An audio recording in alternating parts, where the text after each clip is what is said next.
الکریم اما بعد اعوذ باللہ من الشیطان الرجیم ولا تشرکوا به شیئا وبالوالدین احسانا۔ معزز سامعین گرامی قدر، آج ایک نیکی کے ایسے عمل کی طرف آپ کی توجہ مبذول کروانی ہے جو نیکیوں کے اعمال میں سے بہت ہی بڑا عمل ہے، اور اسی عمل کے مخالفت میں برائیوں کے عمل میں سے یہ بہت ہی برا عمل ہے۔ نبی کریم صلی اللہ علیہ وسلم کی رمضان کی جو حدیث زبان زد عام اور معروف حدیث آپ نے سنی ہے، اس کے اندر نبی کریم صلی اللہ علیہ وسلم ممبر پہ چڑھتے ہوئے 3 دعائیں کرتے ہیں، اور روایات کے الفاظ ہیں کہ نبی کریم ممبر کے اوپر چڑھ ہیں اور 3 مرتبہ آمین کہتے ہیں، اور صحابہ پوچھتے ہیں ہم نے تو کسی کو دیکھا ہی نہیں کہ دعا کون کر رہا ہے، آپ نے آمین کس کی دعا کے جواب میں کہا؟ تو نبی کریم صلی اللہ علیہ وسلم نے کہا جبریل آئے تھے آسمان سے اور 3 دعائیں کر کے گئے اور میں نے 3 مرتبہ آمین کہا ہے۔ پہلی دعا انہوں نے یہ کی تھی کہ جس نے رمضان کا مہینہ پایا اور اپنے آپ کو جہنم سے آزاد نہ کروایا وہ ناکام ہو گیا، نامراد ہو گیا، خائب و حاصر ہو گیا، اس کے لیے جہنم کی گھاٹی ہے۔ اور اسی دعا میں جبریل امین کی دوسری دعا یہ تھی کہ جس نے نام محمد صلی اللہ علیہ وسلم سنا اور ان کے اوپر درود نہ بھیجا، بغض و عداوت، نفرت و حسد کی وجہ سے وہ ناکام و نامراد ہو گیا، اس کا بیڑا غرق ہو گیا۔ اور اسی حدیث کی جو تیسری دعا تھی جس کا آج ہمارے مضمون کے ساتھ تعلق ہے وہ یہ ہے کہ جس نے اپنی زندگی میں اپنے والدین میں سے کسی ایک کو پایا یا دونوں کو پایا اور اپنے آپ کو جہنم سے آزاد نہ کروایا، وہ بندہ حقیقت میں ناکام و نامراد ہو گیا، وہ بندہ خائب و خاسر ہو گیا، اس بندے کی ناک خاک آلود ہو گئی، وہ جہنم کی گھاٹی میں گر گیا۔ اور یہ بات کسی کے ذہن میں ہو سکتا ہے یہ اشکال پیدا ہو کہ شاید نبی کریم صلی اللہ علیہ وسلم کی دعا قبول نہ ہوئی ہو، جبریل امین نے کی ہو، نبی نے آمین کہا ہو، شاید یہ دعا قبول نہیں ہوئی۔ تو نبی کریم صلی اللہ علیہ وسلم سے پوچھا گیا گناہوں میں سے سب سے بڑا کون سا گناہ ہے؟ نبی کریم صلی اللہ علیہ وسلم نے کہا اللہ کے ساتھ شرک کرنا۔ پھر پوچھا گیا شرک کے بعد متصل سب سے بڑا گناہ اس دھرتی کے اوپر کون سا ہے؟ تو نبی کریم صلی اللہ علیہ وسلم نے قتل کا ذکر نہیں کیا، زنا کا ذکر نہیں کیا، اور نہ ہی میں ان گناہوں کی سنگینی کو کم کرنے کے لیے یہاں پہ بیٹھا ہوں، یہ بھی گناہ ہیں۔ لیکن نبی کریم صلی اللہ علیہ وسلم نے جو دوسرا گناہ ذکر کیا شرک کے بعد فوری متصل، وہ کیا کیا؟ والدین کی نافرمانی کرنا یہ شرک کے بعد سب سے بڑا گناہ ہے۔ اور یہی بات نہیں ہے کہ یہ سب سے بڑا گناہ ہے، یہ سب سے بڑی نیکی بھی ہے، کیونکہ نبی کریم صلی اللہ علیہ وسلم سے پوچھا گیا کہ سب سے بڑی نیکی کیا ہے؟ تو نبی کریم صلی اللہ علیہ وسلم نے کہا الصلاۃ علی وقتہا، نماز کو، اللہ کا حق تو پہلا ہی ہے، نماز کو اس کے وقت پہ ادا کرنا۔ پھر پوچھا گیا اس کے بعد دنیا میں سب سے بڑی نیکی کون سی ہے؟ تو نبی کریم صلی اللہ علیہ وسلم نے فرمایا بر الوالدین، اپنے ماں باپ کے ساتھ اچھا اور عمدہ سلوک کرنا۔ آپ نے قرآن پاک کی 3 آیتوں کے بارے میں غور کرنا ہے، 3 آیتیں، لا تشرکوا بہ شیئا وبالوالدین احسانا، لا تشرکوا بہ شیئا وبالوالدین۔ بات سمجھ آئی؟ اللہ تعالیٰ نے سب سے پہلے اپنا حق بیان کیا اور کیا کہا؟ میرے ساتھ کسی کو شریک نہ ٹھہرانا، اور متصل بات کیا کہا؟ وبالوالدین احسانا۔ اچھا اگر ایک ہی آیت ہوتی تو بعد میں کسی قسم کا کوئی ابہام رہتا، شاید جو بات میں سمجھانا چاہ رہا ہوں اللہ آپ کی اور میری سمجھ میں بھی آ جائے۔ اللہ تشرکوا بہ شیئا وبالوالدین احسانا، پہلے کہا لا تشرکوا بہ شیئا وبالوالدین احسانا، پھر کیا کہا؟ اللہ تشرکوا بہ شیئا وبالوالدین احسانا، اپنے رب کے ساتھ کسی کو شریک مت ٹھہرانا، اور متصل بات ذکر کیا، اور والدین کے ساتھ احسان کرنا۔ یہ بھی اگر صرف 2 آیتیں ہوتی تو شاید کافی تھی، سمجھ اور ہدایت کے لیے تو ایک لفظ بھی کافی ہوتا ہے۔ اللہ تعالیٰ نے متصل ایک اور جگہ کے اوپر اپنی ذات کے حق کے بعد والدین کا حق بیان کیا، پہلے 2 میں بھی شرک کے بعد والدین کا حق، اور تیسرے میں کیا ہے؟ وَقَضَىٰ رَبُّكَ أَلَّا تَعْبُدُوا إِلَّا إِيَّاهُ وبالوالدین، تینوں مرتبہ اللہ نے اپنے شرک سے منع کیا، اور تینوں مرتبہ کیا کہا؟ اپنے والدین کے ساتھ احسان کرنا، احسان، اچھا سلوک نہیں، احسان کرنا۔ اور احسان کا ترجمہ اردو میں بھی آپ کو معلوم ہے، کسی نیکی کا اس سے بڑھ کر بدلہ اتارنا، یا کوئی نیکی نہ بھی کرے اس کے اوپر احسان کر دینا۔ یہاں پہ کسی کے ذہن میں یہ اشکال پیدا ہو سکتا ہے کہ یہ تو اللہ تعالیٰ مومنوں سے خطاب کر رہا ہے، اللہ تشرکوا بہ شیئا ولا تشرکوا بہ شیئا وقضى ربک الا تعبدوا الا ایاہ۔ اللہ تعالیٰ نے اس ابہام کو بھی کلام حمید کے اندر دور فرما دیا۔ وَوَصَّيْنَا الْإِنسَانَ بِوَالِدَيْهِ إِحْسَانًا وَوَصَّيْنَا الْإِنسَانَ بِوَالِدَيْهِ حُسْنًا وَوَصَّيْنَا الْإِنسَانَ بِوَالِدَيْهِ حَمَلَتْهُ أُمُّهُ وَهْنًا عَلَى وَهْنٍ وَفِصَالُهُ فِي عَامَيْنِ أَنِ اشْكُرْ لِي وَلِوَالِدَيَّ۔ اللہ تعالیٰ نے تمام انسانیت کو ان تین مختلف آیتوں میں مخاطب ہو کے کہا، میں صرف مومنوں کو، صرف ایمان والوں کو اپنے والدین کے اوپر احسان کرنے کی نصیحت نہیں کرتا، بلکہ میں انسانوں کو، اور انسانوں کے اندر یہودی بھی ہیں کہ انسان ہے نہیں، عیسائی بھی انسان ہے، ہندو بھی انسان ہے، بدھ مت، جین مت، ہر بندہ انسان ہی ہے نا۔ وَوَصَّيْنَا الْإِنسَانَ بِوَالِدَيْهِ، تین جگہ کے اوپر شرک کے ساتھ متصل والدین کے اوپر احسان کرنے کا کہا، اور تین جگہ پہ اللہ تعالیٰ وصیت فرما رہے ہیں۔ وصیت، بتائیے وصیت رب جب فرمائے، رب تو حکم بھی دے، نصیحت بھی کرے، وہ بھی ماننا فرض ہے، اور رب اگر وصیت کرے تو اس وصیت کا کیا مقام و مرتبہ ہوگا۔ اور تینوں جگہ وصیت کرنے کے بعد، انسان کو خطاب کرنے کے بعد، تیسری آیت میں تو اللہ تعالیٰ نے کمال ہی کر دیا، انشکر لی ولیوالدی، میرا بھی شکریہ ادا کرنا اور اپنے والدین کا بھی شکریہ ادا کرنا۔ میرے بھائیوں، یہ وہ باب ہے جس کی آج ہم نے ابتدا کی ہے، لیکن ہمارے معاشرے میں یہ باب ادھورا، ہمارے معاشرے میں کہنے والے اور سب سننے والے اس معاملے میں کھوٹے سکے ہیں۔ ہم نے اپنے والدین سے کیا محبت کرنی ہے؟ ہم تو ایسے ایسے تعلیمی اداروں میں پڑھتے ہیں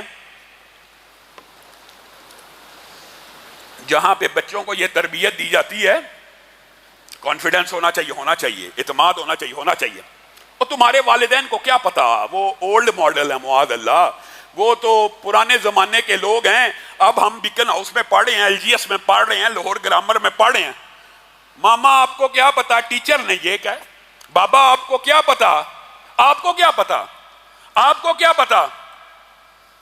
نبی کریم صلی اللہ علیہ وسلم نے ایک صحابی کو دیکھا، پتہ نہیں نبی کریم کے دل پہ کیا گزری ہوگی، ان کو روک لیا، اور روکنے کے بعد قریب بلایا اور بلا کے کہنے لگے، میرے صحابی میری ایک بات یاد رکھیں، جی آقا، جی سید المرسلین، جی خاتم النبیین، حکم کیجئے۔ تو اپنے باپ کے ساتھ تھا، میری ایک نصیحت یاد رکھیں، اپنے باپ کے آگے کبھی نہ چلا کر، اس کی سواری کے آگے نہ دوڑا کر، اس کے پیچھے رہا کر، اس کا احترام کیا کر۔ عمران بن حسین کے والد ابھی اسلام قبول نہیں کیا، کمرے میں داخل ہوئے، سارے صحابہ نے، سردار تو تھے، اکرام کیا، آئے بیٹھے، نبی کریم نے نصیحت کی، نصیحت کا ایسا اثر ہوا، اسلام کو قبول کیا۔ بیٹے عمران پاس بیٹھے ہیں، کھڑے ہوئے، باپ کا ماتھا چوما، باپ کی جوتی اٹھائی، نبی کریم کی آنکھوں سے آنسو رواں ہو گئے۔ اے اللہ کے رسول کیوں روتے ہیں؟ کہا جب تک مشرک تھا تب بھی کرام کرتا تھا، لیکن اللہ کی قسم اسلام قبول کیا تو بیٹے نے بیٹا ہونے کا حق ادا کر دیا ہے۔ نبی کریم صلی اللہ علیہ وسلم نے والدین کے بارے میں مجھے اور آپ کو کیا نصیحتیں کی ہیں، ہم یہ سمجھتے ہیں۔ خود نبی کریم کی زندگی کے اندر سے بھی اگر آپ جائزہ لیں، ہمیں یہ بات نظر آتی ہے کہ شاید نبی کریم کے والدین کا باب محو ہے۔ نبی کریم صلی اللہ علیہ وسلم 6 سال کے بچے ہیں، ام ایمن ہمراہ ہیں، نبی کریم کی والدہ جب فوت ہوتی ہیں، ایک 6 سال کا بچہ دوڑ دوڑ کے اپنی ماں کے جسد حاکی کے ساتھ لپٹتا ہے اور کہتا ہے ام ایمن کہاں لے کے جاتی ہو، میں اپنی ماں کو چھوڑ کے نہیں جاؤں گا۔ ماں کو دفن کیا جا رہا، بچہ رو رہا ہے، ام ایمن کھینچ رہی ہیں، وہ بار بار قبر پہ جا رہے ہیں۔ ایک عرصہ بیت گیا، نبی کریم یہیں سے گزرے صحابہ کے ہمراہ، وہاں پہ بیٹھ گئے، اپنی ماں کی قبر کے اوپر روئے۔ صحیح حدیث کے الفاظ ہیں، اتنا روئے، اتنا روئے، اتنا روئے کہ صحابہ آپ صلی اللہ علیہ وسلم کو روتا دیکھ کے رونا شروع ہو گئے. پوچھا آپ اتنا کیوں روتے ہیں؟ 6 سال کے بچے ہی تھے نا, 6 سال ہی کی تو عمر تھی, کیوں روتے ہیں؟ کہا مجھے میری ماں کی محبتیں یاد آ گئی, میری ماں کی الفتیں یاد آ گئی. اور صرف یہ حقیقی ماں کی بات نہیں ہے, رضائی ماں اماں حلیمہ بھی آئی تھی. نبی کریم کو خبر ملی ماں حلیمہ آئی ہے, وہ چادر نبوت والی, یا ایھا المدثر والی, یا ایھا المزمل والی ماں کے قدموں کے نیچے بچھا دی, ان کو بٹھایا, ان کا حال چال پوچھا. ماں نے اللہ کے فضل سے اسلام کو بھی قبول کیا, نبی کریم نے عزت و احترام بھی کیا, اکرام بھی کیا. اسی طرح ایک غزوے میں اسی ماں کی بیٹی اور رضائی بہن نبی کریم صلی اللہ علیہ وسلم کی شیمہ بھی آئی تھی, حلیمہ سعدیہ کا بھی اکرام ہوا تھا, شیمہ بھی آئی تھی. نبی کریم صلی اللہ علیہ وسلم کے جانثاروں کو کہنے لگی تمہیں پتہ میں تمہارے نبی کی بہن ہوں؟ نہیں ہمیں نہیں علم. ان کے پاس مجھے لے چلو. نبی کے پاس آئیں, نبی کریم صلی اللہ علیہ وسلم نے کہا کیا نشانی ہے, تو ہی شیمہ ہے. شیمہ نے ایک ہی واقعہ سنایا, کہا آپ چھوٹے ہوا کرتے تھے, آپ کے جب دندانے مبارک آئے تھے آپ کو میں کندھوں پہ اٹھایا کرتی تھی, آپ میرے پیچھے چکی سی کاٹ لیا کرتے تھے, اپنے دانتوں کو میری کمر میں گاڑ دیا کرتے تھے. نبی کریم صلی اللہ علیہ وسلم کی آنکھوں سے زاروں قطار آنسو بہنے لگے. کہا شیمہ تو نے مجھے میرا سارا بچپن یاد کرا دیا, مجھے میری ماں یاد کرا دی, مجھے میری بہن یاد کرا دی, لاکھوں دینار دیے, درہم دیے. شیمہ میرے ساتھ چل مدینہ, اب باقی زندگی کرام اور عزت کے ساتھ گزاریں گے. کہا نہیں بھیا, آپ نے جو عزت احترام دی ہے اپنے قبیلے میں خوش ہوں, وہاں چلی جاؤں گی. نبی کریم صلی اللہ علیہ وسلم آپ دنیا کے سب سے بہترین حکیم ہیں, آپ دنیا کے سب سے بہترین دانا ہیں. آپ کے پاس معاویہ بن جہمہ آئے اور آ کے کہنے لگے اللہ کے رسول جہاد کرنا چاہتا ہوں. اچھا اللہ کی راہ میں لڑنا چاہتا ہوں, میں بھی قتال کرنا چاہتا ہوں. تیری ماں ہے؟ جی میری ماں ہے. فَإِنَّ الْجَنَّةَ عِنْدَ رِجْلِهَا, جا لوٹ جا, جنت تیرے ماں کے قدم کے آس پاس ہے, ان کی خدمت خاطر کر, جنت چلا جائے گا. جہاد میں جان کھپائے گا, جان کا نذرانہ پیش کرے گا, جو اجر و ثواب وہاں پہ ملنا ہے. ماں کے قدموں میں بیٹھ جا, ماں کی خدمت کر لے, وہاں تو جنت کو پالے گا. اور دوسری حدیث کے الفاظ ہیں, ہم یہ تو سمجھتے ہیں, ہمیں یہ تو معلوم ہے کہ ماں کے پاؤں کے نیچے جنت ہے, لیکن یہ معلوم نہیں ہے کہ باپ کے پاؤں کے نیچے بھی جنت ہے. اسی حدیث کے دوسری روایات کے جو الفاظ ہیں, اِنْدَ أَرْجُلِهِمَا, جنت ماں باپ کے قدموں کے نیچے ہے. ہم یہ سمجھتے ہیں کہ باپ, اس کا ہمارے پہ اتنا حق ہے, ٹائم ٹیبل کا, ٹائم ٹیبل شیڈولڈ حق ہے, باپ کا حق شیڈولڈ ہے. بابا آپ نے مجھے, جب باپ ماں بزرگ ہو جائے نا, نعوذ باللہ اعوذ باللہ, یہ ہم کس معاشرے میں ہیں, جب وہ والدین جو بچے کو وہ ماں جو ایک بچے کا پیمپر, لنگوٹی, جو بھی جو استعمال کرتا ہے, 2 سالوں میں 5 سالوں میں سینکڑوں بار تبدیل کرتی ہے. وہ بچہ جب طاقتور تندرست ہو جاتا ہے, وہ اپنے ماں باپ کو کیا کہتا ہے, اے میرے امی, اے میرے ابو, رات 12 بجے آپ نے مجھے بتا دینا, میں آپ کو واش روم کروا لاؤں. آپ نے مجھے 10 بجے بتا دینا, اس کے بعد میں نے بیوی بچوں کے پاس چلے جانا ہے. آپ نے 11 بجے کے بعد مجھے آواز نہیں دینی اور مجھے نہیں بلانا, ابھی جو طہارت کرنی ہے 12 بجے کر لینا. باپ اور ماں اس کے بعد چاہے ساری رات بستر پہ کراہتے رہیں, چیختے رہیں, وضو کی حاجت ہو, طہارت کی حاجت ہو, انتظار کرتے رہیں کہ بچہ کب اٹھے گا, کب ہمیں طہارت کروائے گا, کب ہم وضو کر کے 2 رکعت اللہ کی بارگاہ میں ادا کریں گے. یہ بچے ظالم ہیں, یہ بچے گناہ گار ہیں. ایک کہاوت اسی لیے آپ نے سنی ہوگی, ایک باپ نے اپنے بیٹے کو سمجھانے کے لیے پاس بٹھایا اور کہنے لگا یہ کون سا جانور ہے. بیٹے نے کہا بابا یہ چڑیا ہے. پھر تھوڑی دیر بعد کہا یہ کون سا جانور ہے, کہا چڑیا ہے. پھر تیسری مرتبہ کہا, بیٹے نے کہا بابا آپ کو سمجھ نہیں آتی, 2 دفعہ پوچھ چکے ہیں, بار بار پوچھ رہی ہیں, میں نے آپ کو بتا تو دیا یہ چڑیا ہے. باپ کہنے لگا یہی وہ بینچ تھا جہاں پہ ایک دن تو بیٹھا تھا اور تو نے مجھ سے 100 مرتبہ پوچھا تھا یہ کیا ہے؟ تو میں نے تجھے 100 مرتبہ جواب دیا تھا یہ چڑیا ہے۔ آج تو نے تیسری مرتبہ اپنا اپا کھو دیا۔ ہم کیسے بدنصیب لوگ ہیں۔ وہ گھر جن میں باپ نہ ہوں ان میں بخت بھی نہیں ہوتے۔ باپ گھروں کے درخت ہوتے ہیں، مائیں ٹھنڈی چھاؤں ہوتی ہیں۔ وہ گھر محروم ہیں اللہ کی رحمت سے بھی، جن گھروں میں امی جی کا لفظ نہیں کہا جاتا، ماں جی کا لفظ نہیں کہا جاتا، ماما یا بابا کے الفاظ جن گھروں میں ادا نہیں ہوتے، ان گھروں میں خیر و برکتوں کا بھی نزول نہیں ہوتا۔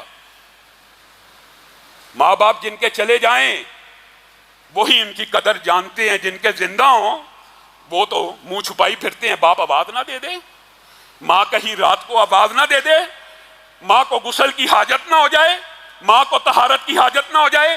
اور کتنا بد نصیب یہ معاشرہ ہے۔ کہاں سے یہ کلچر آیا؟ اللہ کی قسم تمہارے دشمنوں نے تمہاری کلچر اور روایات کے اوپر بھی ایسا حملہ کیا تم حیران رہ جاؤ۔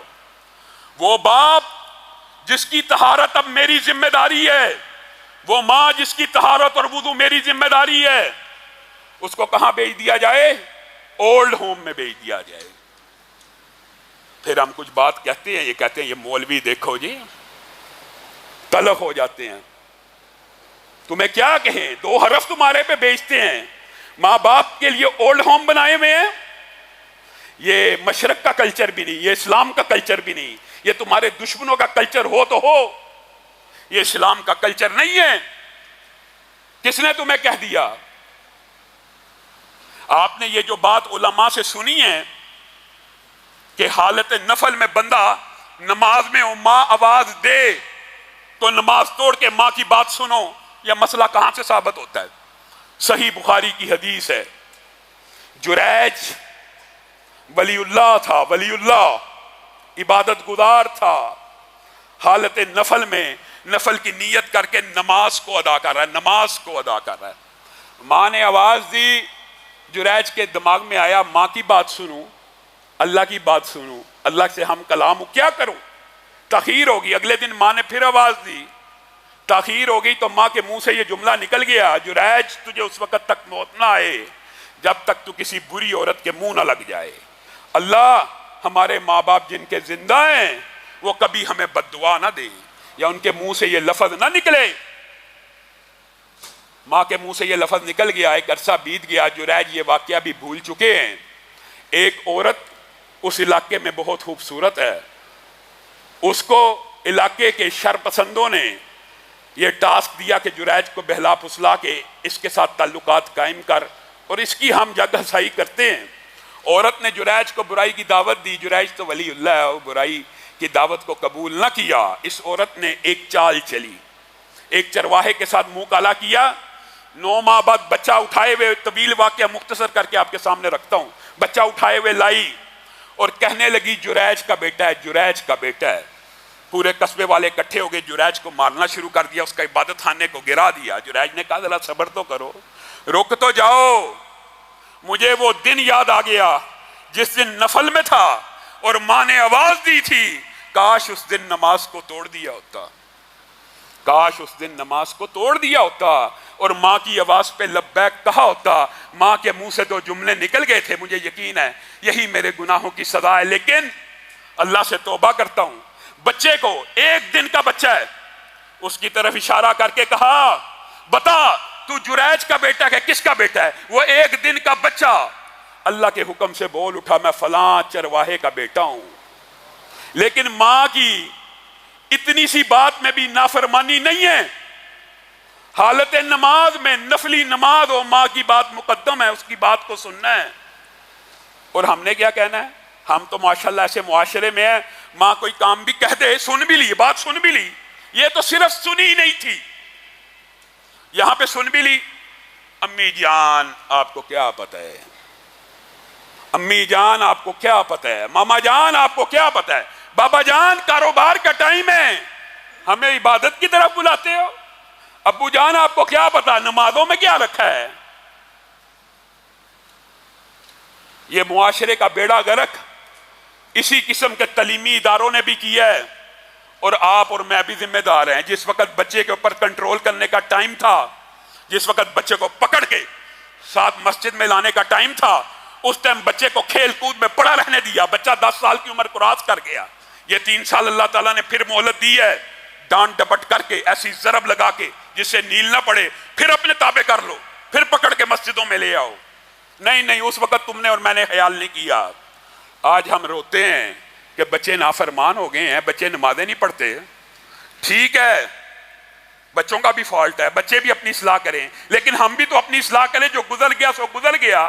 جن کے پاس ابھی یہ موقع ہے، جن کی زندگی میں ابھی بچے آنے ہیں، وہ تو سمجھیں کہ 7 برس کی عمر سے بچوں کو ساتھ لے کے آنا مسجد میں، اور 10 سال کی عمر کے بعد ضرب بھی لگانی ہے. جو جی چاہے کوئی کہتا رہے فلاسفر، عقلی اور منطقی ہاتھ نہیں لگانا. میرا بیٹا ہے، میری مرضی ہے، میں اس کو مسجد میں لے کے آؤں گا. لے کے آنا ہے. یہ نہیں ہے 13 سال عمر کا اب ہمارے جی قابو میں نہیں ہے. 13 سال تک کیا کرتا تھا جی؟ اب ہمارے قابو سے نکل گیا ہے، اب ہمارے ہاتھ سے بھی نکل گیا ہے، اب ہمارے ہاتھ سے بھی اکھڑ گیا ہے.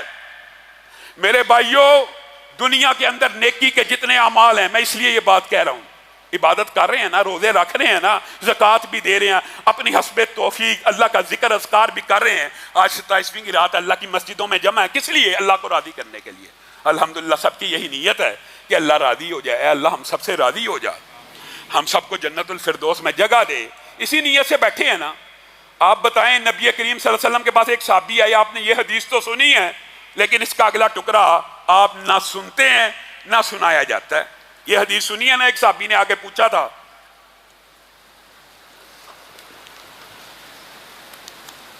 کیا پوچھا تھا؟ اللہ کے رسول، میں صرف نماز پڑھوں گا، میں صرف روزے رکھوں گا، میں صرف اگر زکوٰۃ کبھی صاحب نصاب ہوا تو زکوٰۃ ادا کروں گا.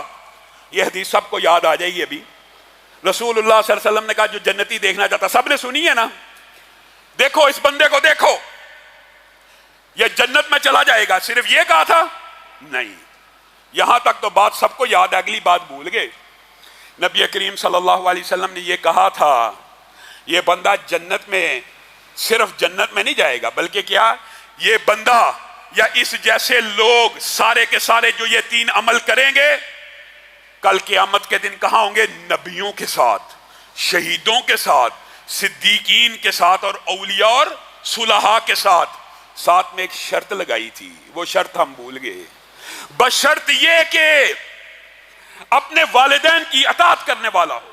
بشرط یہ کہ اپنے والدین کی اطاعت کرنے والا ہو. گویا اس حدیث سے مفسرین نے لکھ دیا ہے کہ نیکیوں کو برباد کرنے والے اعمال میں سے جہاں ریاکاری ہے، نیکیوں کو برباد کرنے والے اعمال میں جہاں تنہائی میں گناہ کرنا ہے، وہاں پہ نیکیوں کو برباد کرنے والے اعمال میں سے ایک عمل یہ بھی ہے، انسان اللہ کے سامنے تو نیکیوں کے پہاڑ کھڑے کرے اور ماں باپ کا نافرمان ہو جائے اور ماں باپ کی اطاعت نہ کرے. رسول اللہ صلی اللہ علیہ وسلم نے کہا، اللہ کی رضا اس میں ہے کہ تیرا ماں باپ تجھ سے راضی ہو، اور اللہ کی نافرمانی اس میں ہے کہ تیرا ماں باپ تیرے سے ناراض ہو. مجھے بتائیے وہ کون سی، میں تو کہتا ہوں یہ عبادت ہے. اگر یہ عبادت نہیں ہے تو اللہ تعالیٰ نے بتائیے کسی عبادت کی اتنی جزیات اور تفصیلات بتائی ہیں آپ کو. علماء یہ کہتے ہیں زکوٰۃ ادا کرنی ہے، بتائیے قرآن پاک میں کہاں لکھا ہے کہ 2.5% اور اتنے، ہر جانور کی اتنی ہے، سونے کی اتنی ہے؟ حدیث سے پتہ لگتی ہے نا.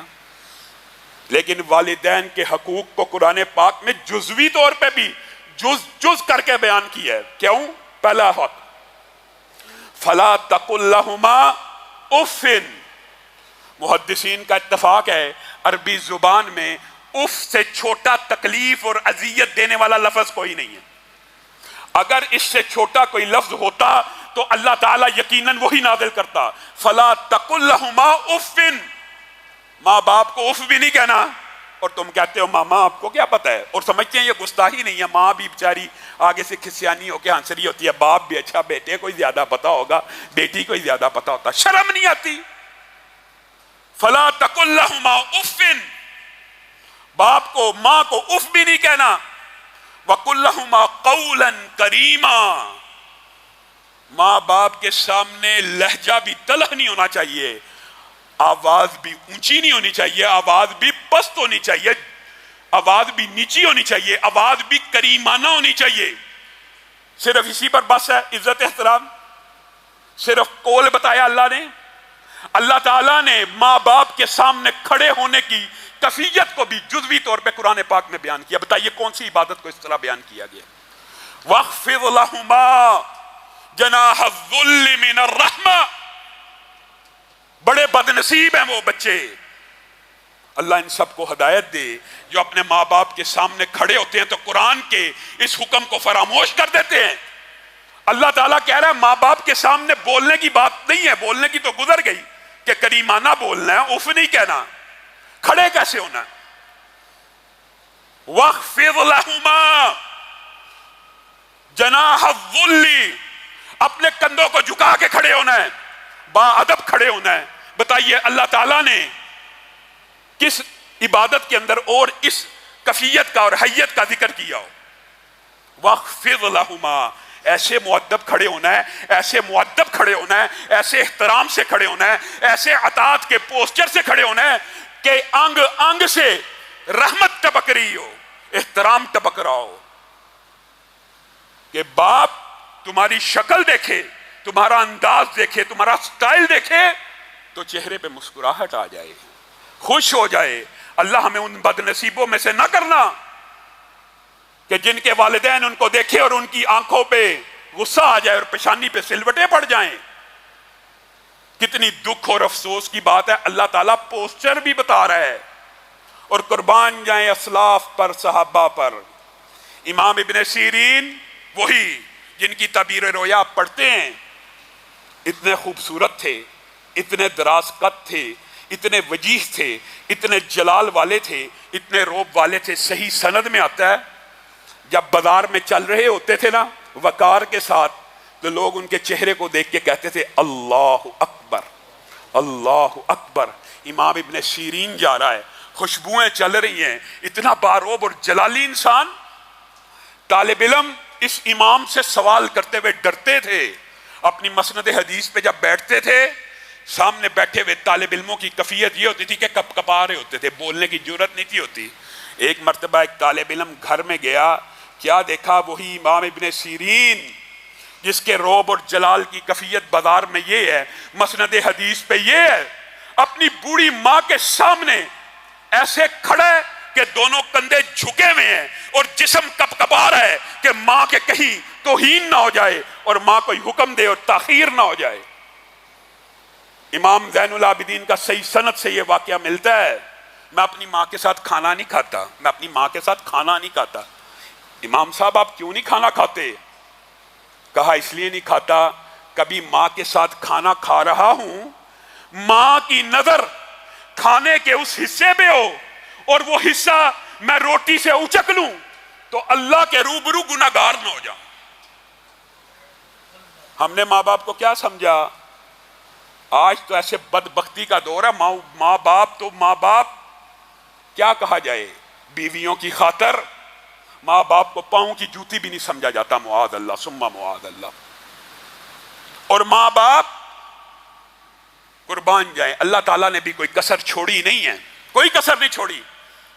ماں باپ اگر تو مشرک ہو، مشرک، اور تجھے شرک کا حکم دے، ان کی اطاعت مت کرنا. لیکن ساتھ ہی یہ اشکال بھی دور کر دیا کہیں میرے بندے یہ نہ سمجھیں کہ ماں باپ مشرک ہے تو اب اس کی گستاخی شروع ہونے لگی ہے. ساتھ ہی کیا کہہ دیا؟ وَصَاحِبْهُمَا فِي الدُّنْيَا مَعْرُوفًا. مشرک بھی ہوں، شرک کا حکم بھی دیتے ہوں، شرک نہیں کرنا، لیکن دنیا کے اندر ان کے ساتھ احسانات کرتے چلا جانا ہے. اس کی مثال قرآن پاک میں خود ایک عظیم الشان پیغمبر کی زندگی سے ملتی ہے. جو قرآن پاک پڑھتے ہیں انہیں تو معلوم ہوگا، عربی زبان میں ایک لفظ باپ کے لیے یا اباتی بھی ہے. اباتی، اس اباتی کے اندر کیا ترجمہ پوشیدہ ہے؟ میرے پیارے باپ، میرے محترم باپ، میرے محبوب باپ، میرے قابل صد احترام باپ. ابراہیم کے والد آدر ہیں، بت گر ہیں، شرک کا حکم دینے والے ہیں. ابراہیم جواب میں باپ کو کیا کہہ رہے ہیں؟ یا اباتی، یا اباتی، یا اباتی. 4 جگہ ابراہیم نے اپنے باپ کو پکارا اور 4 مرتبہ کیا کہا؟ یا ابتی، اے میرے محبوب باپ، اے میرے قابل احترام باپ۔ اسماء بنت ابی بکر صلح حدیبیہ میں آپ کی والدہ نے اسلام کو قبول نہیں تھا کیا ہوا، والدہ مشرکہ تھی، آئیں رسول اللہ کی بارگاہ میں پیش ہو گئی، اے اللہ کے رسول والدہ ہے، مشرکہ ہے، کیا معاملہ کر رہے ہیں؟ نبی کریم صلی اللہ علیہ وسلم نے کہا احسان والا معاملہ کرنا ہے، مشرک والدہ کے ساتھ بھی معاملہ احسان والا ہونا ہے۔ تو جو والدہ مومنہ ہے، جو والدہ اللہ کو سجدہ کرنے والی ہے، اللہ کا کلمہ پڑھنے والی ہے، سبحان ربی الاعلیٰ کہنے والی ہے، سبحان ربی العظیم کہنے والی ہے، اس کا عزت و احترام کیا ہوگا؟ صحابہ نے پوچھ لیا، اے اللہ کے رسول بندوں میں سب سے زیادہ مجھ پہ حق رکھنے والا کون ہے؟ کہا تیری ماں۔ اے اللہ کے رسول پھر کہا تیری ماں۔ اے اللہ کے رسول پھر کہا تیری ماں۔ کہا اللہ کے رسول پھر کہا پھر تیرا باپ۔ اور یہ مغالطہ بھی دماغ سے نکال دیجئے کہ باپ کا کوئی احترام نہیں ہے، باپ کی کوئی قدر و منزلت نہیں ہے۔ جس طرح ماں کے پیر کے نیچے جنت ہے، باپ کے پاؤں کے نیچے بھی جنت ہے، اور باپ کو ایک فضیلت اور بھی حاصل ہے۔ نبی کریم صلی اللہ علیہ وسلم نے کہا جنت کا اوسط درجے کا درمیانہ دروازہ اگر کوئی ہے تو تیرا باپ ہے۔ اب چاہے اس دروازے کو توڑ دے، چاہے اس دروازے سے جنت میں داخل ہو جا، باپ بھی جنت کا دروازہ ہے۔ اور عجیب و غریب اللہ تعالیٰ نے اس رشتے میں محبت رکھی ہے، اس رشتے میں الفت رکھی ہے کہ میں ایمانداری سے بتاتا ہوں، کسی 70 سال کے انسان، 50 برس کے انسان، 60 برس کے انسان سے بھی اس کی ماں کا ذکر کر کے دیکھ لیجئے، دیکھ لیجئے۔ 60 70 سال 80 سال کا بزرگ بھی ہوگا نا، ہمارے وزیر صاحب ان کی عمر ماشاءاللہ 83 برس تھی، جب ان کی والدہ کا نام آتا تھا ان کی آنکھوں سے آنسو بہنا شروع ہوتے، ہم حیران ہوتے تھے یہ بزرگ 80 سال کے پلس ہو کے بھی اپنی والدہ کو یاد کرتا ہے۔ ہاں یہ بات آئی ہے 80 برس کی، تو یہ بھی سن لیجئے، یہ بھی واقعہ سچا ہے اور سوشل میڈیا پہ بڑا وائرل بھی ہوا، مختصر کر کے آپ کے سامنے رکھتا ہوں، سچا واقعہ ہے۔ پرانے ادوار کو تو چھوڑیے، اسی دور کا یہ کلچر ہمارا یہ تھا۔ سعودی عرب میں مقدمہ چلا، ایک 80 سالہ بوڑھے کا اور ایک 60 سالہ بوڑھے کا مقدمہ کیا ہے۔ 80 سال کا بوڑھا اور 60 سال کا بوڑھا آپس میں لڑ رہے ہیں، میں نے ماں کی خدمت کرنی ہے، 60 سال والا بوڑھا کہہ رہا ہے میں نے خدمت کرنی ہے، مقدمہ چل رہا ہے، ایک دوسرے پہ کیس کرایا ہوا ہے۔ یہاں پہ کیس ہوتا ہے جائیدادوں کے لیے، یہاں پہ کیس ہوتا ہے ماں تو رکھ لے، ماں تو رکھ لے، تیری ہے تیری ہے، خوش قسمت ہے جس کی ہے۔ یہاں پہ یہ جھگڑے ہوتے ہیں، وہاں پہ جھگڑا ہو رہا ہے ماں میری ہے۔ 60 سال کا بڈھا کیس کر کے بیٹھا ہے، یہ میرا بڑا بھائی بڑا ظالم ہے، 50 برس ہو گیا ماں کی خدمت کر رہا، اب بوڑھا ہو گیا ہے، اب بوڑھا ہو گیا ہے، اب اس سے صحیح خدمت نہیں ہوتی، اب ماں میری ہے۔ 80 سال کا بوڑھا عدالت میں کیس لڑ رہا، ماں اب بھی میری ہے، میری ماں سے پوچھ لیں میں نے خدمت میں کوئی کسر چھوڑی ہو تو اس کو دے دیں۔ عدالت نے بڑا پیچ اپ کرانے کی کوشش کی، نہیں ہوا۔ عدالت نے فیصلہ جاری کیا کہ یہ جو 80 سال کا بوڑھا ہے اس نے 50 برس ماں کی خدمت کر دی ہے، اب یہ ضعیف ہو گیا ہے، اب حق 60 سال والے کا ہے، ماں کی کسٹڈی 60 سال والے کو دی جاتی ہے۔ ہیڈ لائن لگی ہے اخبار کے اوپر، کیا 80 سال کے بوڑھے کی تصویر ہے اور وہ جملہ کیا بول رہا ہے، ہائے میرے بڑھاپے نے مجھے ماں سے محروم کر دیا۔ 80 سال کا بوڑھا یہ کہہ رہا ہے۔ نبی کریم صلی اللہ علیہ وسلم جنت میں گئے تھے، معراج کی رات جنت کو دیکھا تھا، حضرت عمر کا محل بھی دیکھا تھا نا، دیگر چیزیں بھی دیکھی تھی نا، ایک چیز اور آ کے کہی تھی وہ نہیں یاد، باقی سب یاد ہے۔ جنت میں داخل ہوا تھا، کس کی تلاوت سنی تھی؟ کس کی تلاوت سنی تھی بتائیے؟ حارثہ بن نعمان کی تلاوت سنی تھی نا۔ آ کے کہا میں جنت میں داخل ہوا، جیسے آپ سمجھ لیں کیسٹ اور ریکارڈنگ ہوتی ہے نا، نبی کریم نے آ کے وہی منظر کشی کی ہے۔ میں جنت میں داخل ہوا، میں جنت میں کیا سنتا ہوں؟ حارثہ بن نعمان کی تلاوت چل رہی ہے۔ اے اللہ کے رسول کیوں چل رہی ہے؟ جنت کے اندر جو ٹیپ ریکارڈر لگی ہے اس کے اوپر ہر وقت حارثہ بن نعمان کی تلاوت چل رہی ہے، کیوں چل رہی ہے؟ اس لیے چل رہی ہے اپنی ماں کی خدمت کرنے والا ہے۔ ماں کی خدمت نے اتنا بلند مقام دیا کہ جنتیوں کے لیے بھی اگر کوئی نغمہ ہے تو حارثہ بن نعمان کی آواز میں ہے۔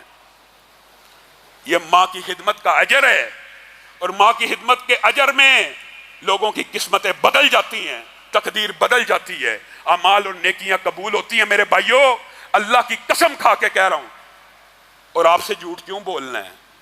کہنے والے کو بھی اللہ ہدایت دے، سب سننے والوں کو۔ اللہ اور رسول کے بعد، اللہ اور رسول کے بعد دھرتی کے اوپر کسی مرد کی بات ہو رہی ہے، کسی مرد کے اوپر سب سے بڑا اطاعت کا، فرما برداری کا اگر حق ہے تو اس کے والدین کا ہے۔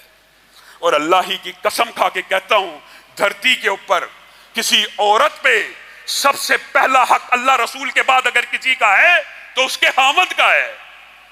جس طرح یہ شرط لگائی گئی ہے نیکیاں قبول ہوتی ہیں مرد کی جب والدین کا فرما بردار ہو، اسی طرح عورت کے لیے بھی شرط لگائی گئی ہے، اس کی بھی نیکیاں تبھی قبول ہوتی ہیں اگر خاوند کی فرما بردار ہو۔ لیکن یہاں پہ معاشرہ ہی عجیب ہے، یہاں پہ بیویوں کی وجہ سے ماں باپ کو دھکے دیے جاتے ہیں۔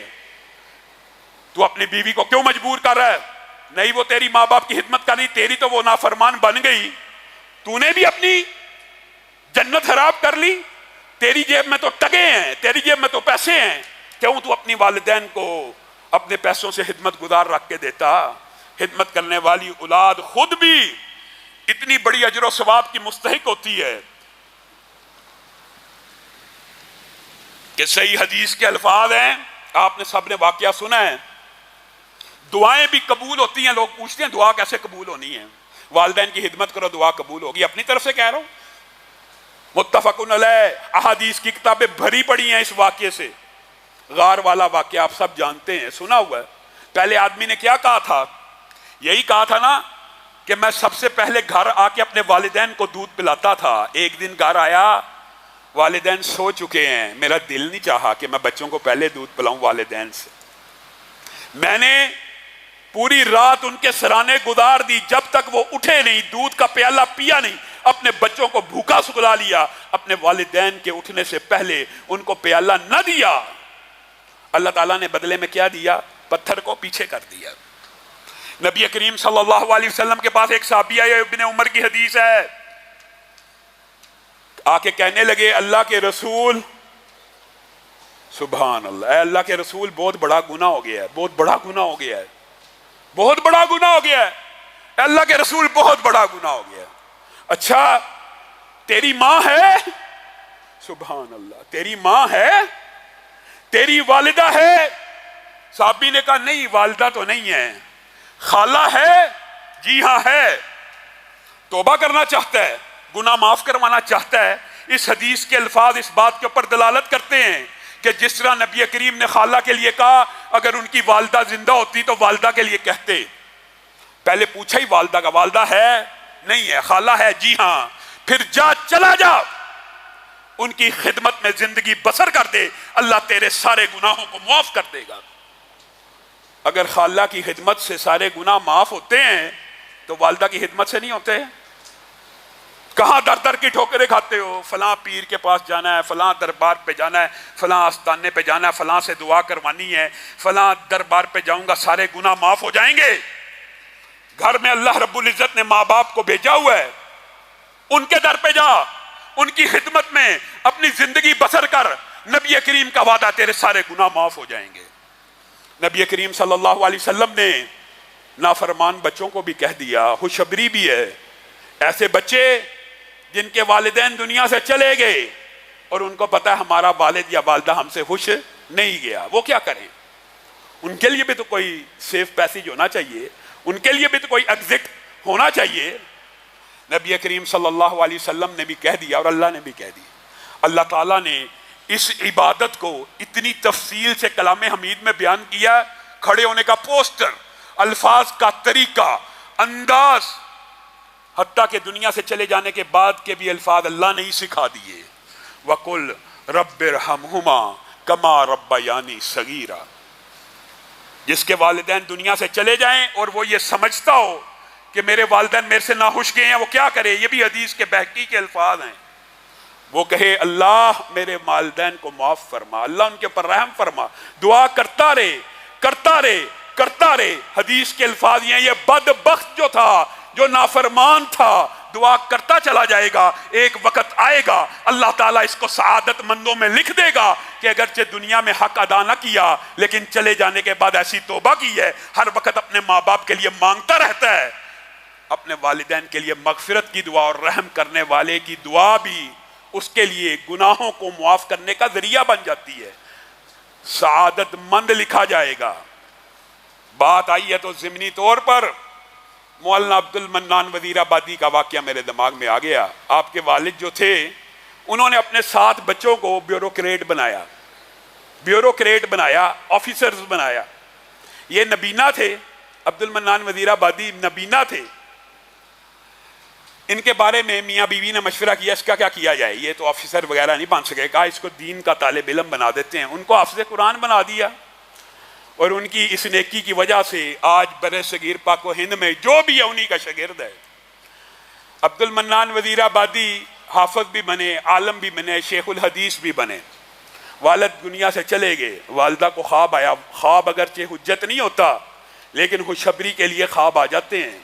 والدہ نے خواب دیکھا کہ خاوند آئے ہیں اور آ کے کہہ رہے ہیں اے میری زوجہ 7 بچوں کو افسر بنایا، دنیا کا بہت اچھا سٹیٹس دیا، بڑی محنت سے پرورش کی، بڑی تگ و دو کر کے اچھی لائنیں دی، بیوروکریسی میں اعلیٰ افسران پہنچ گئے ہیں۔ آج قبر میں پڑا ہوں، ایک بچے کی طرف سے بھی کبھی ٹھنڈی ہوا نہیں آئی، لیکن ہر روز میرا جنت میں ایک درجہ بلند ہو جاتا ہے، ہر روز میرا جنت میں ایک درجہ بلند ہو جاتا ہے۔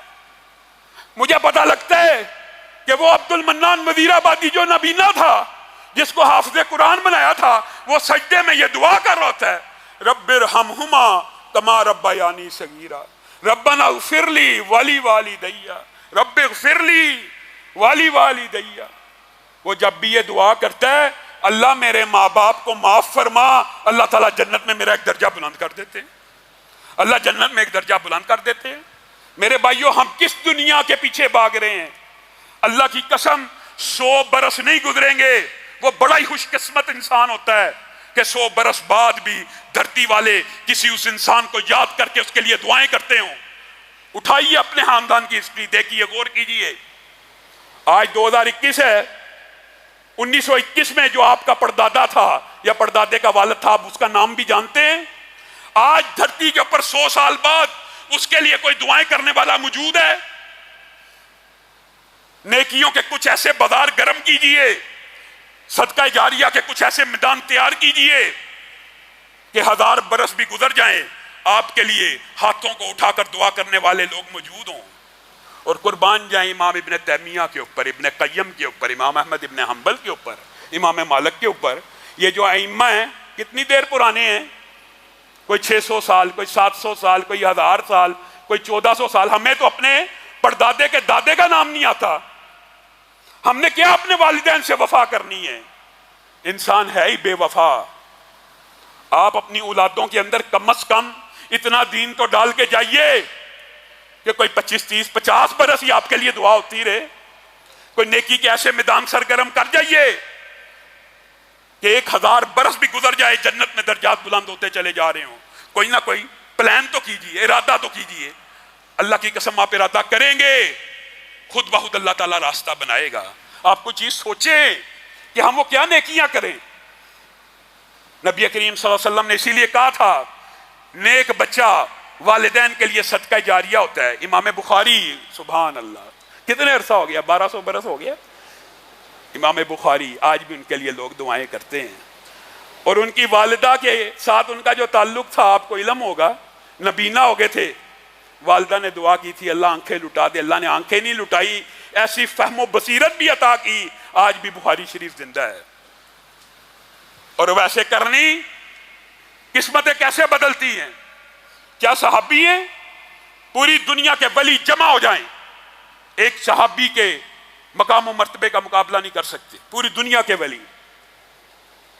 لیکن کچھ معاملات ایسے ہیں، اب ایسے کرنی بھی صحابہ سے افضل نہیں ہیں، لیکن آپ کو اور مجھے سمجھانے کے لیے نبی کریم نے ایک بات کہہ دی ان کے بارے میں، اے عمر و علی، کرن قبیلے کا ایک اویس آئے گا، فل بیری کا نشان ہوگا، جو اس کی ماں کی دعا کی وجہ سے صرف ایک سکے کے برابر رہ گیا ہوگا. جب وہ آئے عمر و علی اس سے دعا ضرور کروانی ہے.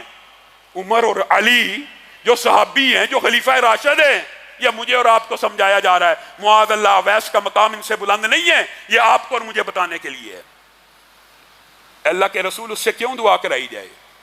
اس لیے کرائی جائے اس نے اپنی ماں کی ایسی خدمت کی ہے. جب ہاتھوں کو اٹھاتا ہے تو اللہ تعالیٰ اس کے ہاتھوں کو خالی نہیں لٹاتا. کس عالم کی، کس پیر کی تو خدمت کرنا چاہتا ہے؟ تیرے گھر میں ولی اللہ بیٹھے ہیں، اب ان کا عقیدہ جو بھی ہے ان کی عزت و احترام کر. اور یہ بات بھی یاد رکھیے، ہمارے معاشرے میں افراط و تفرید بہت زیادہ ہے. یہ موضوع بڑا لمبا ہے لیکن اپنی بات کو وقت کی پیش نظر مختصر کرتا ہوں.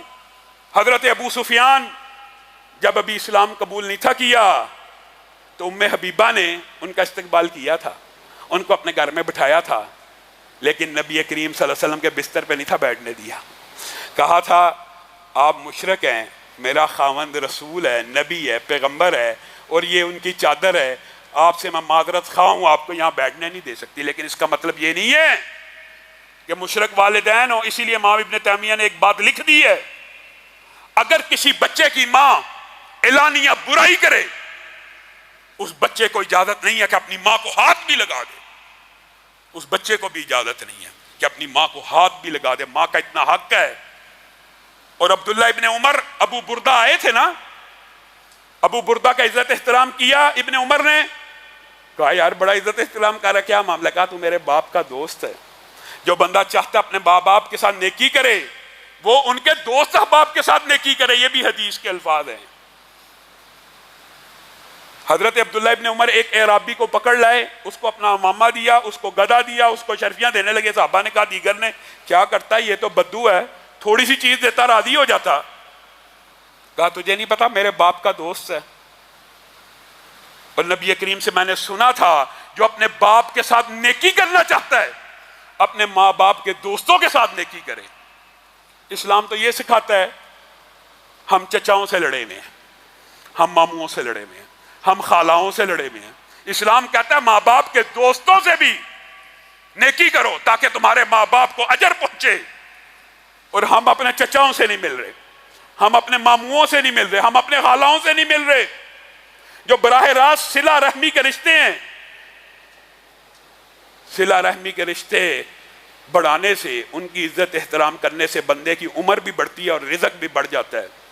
جائیے آج یہ کلیہ یاد کر لیجئے، اگر عبادات کو قبول کرانا، جو روٹھے ہوئے ماں باپ ہیں ان کو منا لیجئے، اور جن کے والدین دنیا چھوڑ کے جا چکے ہیں وہ رب کے سامنے سجدے میں پڑ جائیں اور اپنے ماں باپ کے لیے پورا رمضان جتنے دن باقی رہ گئے ہیں ان کے لیے مغفرت کی دعائیں کریں تاکہ ان کو آپ کی طرف سے ٹھنڈی ہوائیں پہنچیں، آپ کی طرف سے یہ بات پہنچتی رہے، جنت میں درجات بلند ہوتے رہیں. اور صحیح حدیث کے بھی یہی الفاظ ہیں. ان کو بتایا جاتا ہے تیرے فلاں بیٹے نے تیرے لیے دعا کی ہے، اے اللہ ہم سب کے والدین کے اوپر رحم و کرم کا نزول فرما. اے اللہ والد محترم کی ہر خطا کو معاف فرما. اے اللہ والدہ مرحومہ کی ہر خطا کو معاف فرما. یا اللہ جتنے والدین فوت ہو چکے ہیں، جتنے والدین ہم میں سے فوت ہو چکے ہیں، ہم میں سے جو لوگ بیٹھے ہیں ان کے جتنے والدین فوت ہو چکے ہیں، اللہ ان کی قبروں کو کشادہ فرما، ان کی قبروں کو ٹھنڈا فرما، جنت میں ان کے درجات کو بلند فرما. اور جتنے والدین زندہ ہیں یا اللہ ان کا تابع فرمان بنا، ان کا اطاعت گزار بنا، وہ ہمیں دیکھیں تو خوش ہو جائیں. ایسا نہ ہو ہم ان بدبختوں میں ہوں ہمیں دیکھیں تو ناراض ہو جائیں. سبحان ربک رب العزت عما یصفون وسلام علی المرسلین والحمد للہ.